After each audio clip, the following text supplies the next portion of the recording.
আজকে হচ্ছে শ্রাবণ মাসের শেষ সোমবার, আর আমি যেদিন গেছিলাম সেদিন ছিল শ্রাবণ মাসের তৃতীয় সোমবার। আমি গেছিলাম মাসি বাড়ির থেকে শিবনিবাসে শিবের মাথায় জল ঢালতে।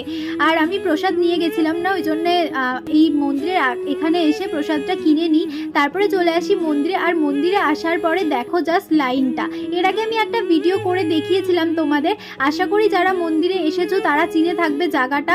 মন্দির থেকে এই জায়গাটা কতটা দূরে, আমাদের প্রায় 1.5 থেকে 2 ঘন্টা লাইন দাঁড়াতে হয়েছিল, কিন্তু সত্যি বলতে ভগবানের আশীর্বাদে আমাদের কোনো রকম অসুবিধা হয়নি। এই রোদ হচ্ছে, এই বৃষ্টি হচ্ছে, তারপরেও কোনো রকম অসুবিধা হয়েছিল না।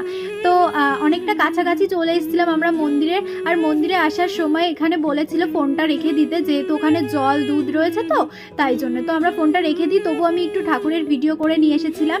আর এরপরে মন্দির থেকে বেরিয়ে বাইরে একটু ধূপকাঠি একটু মোমবাতি ঝরিয়ে দিই, আর তারপর আমরা চলে আসি। তো ভিডিওটা কেমন লাগলো জানিও। সবাই সুস্থ থেকো, ভালো থেকো, চলো বাই।